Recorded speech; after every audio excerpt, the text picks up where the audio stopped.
Hello, object handling program example number 7 in this series. Working with objects inside loop.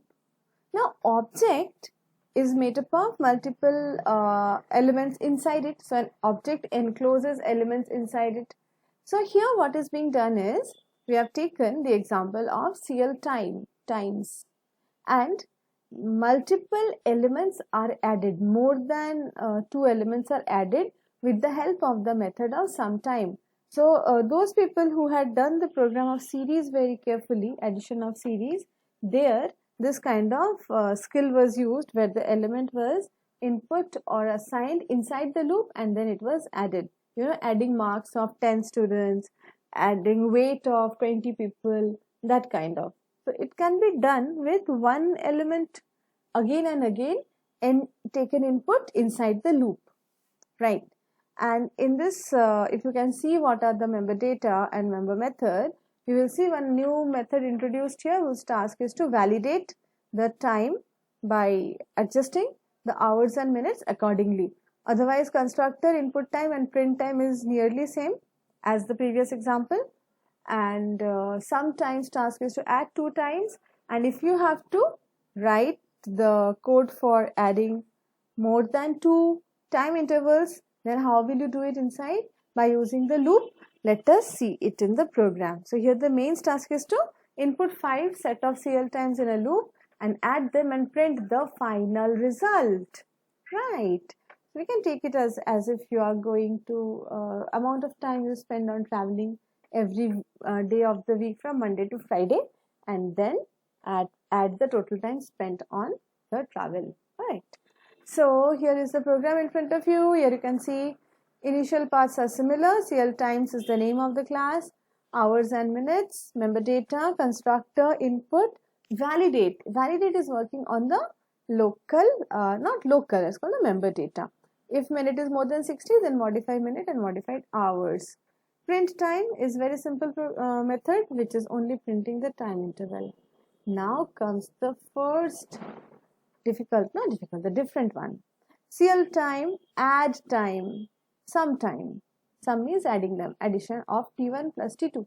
What is done is hours added, minutes added from the objects, and after that it is sent to validate, and validate is going to modify hours and minutes as per requirement, and what is going back is object this.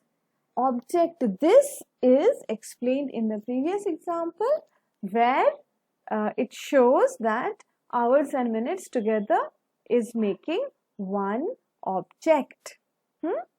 Then comes main. In main, see there is one object TS which will store the total, and no, that is the time, and there is total time. One is TS, that is the time spent on a day, and the other is the total time. What is being done? 5 times the loop is running and enter time spent on day given by the loop counter and time spent TS dot FN input. After taking the input, TS is sent to the method sometime, and the first value is total time, which is beginning with 0 in its member data, and the result is coming back and getting reinitialized to total time. This way it is doing the same work as if you have done in case of simple summation of series S equal to S plus new value, right? Even if you did the program of digit addition, there also this concept was used, sum equal to sum plus new digit, next digit, whichever. So here also total time is equal to, only that I cannot use operator plus directly on the objects, right? So finally the total time is getting printed. So now I should show the output.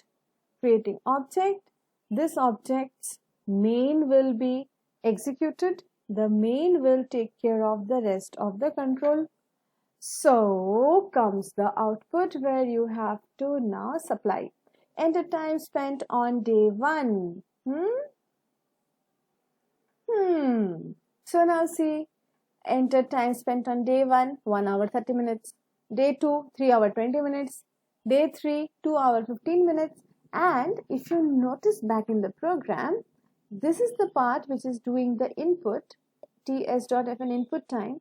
But the moment input is being taken, this part is also getting active and is doing the addition on this circular basis. Every time new something is coming, that is getting added through some time. And in this way, total time is getting updated each time. And therefore, after the values for the last day is sent, is given, just let us see what is the output.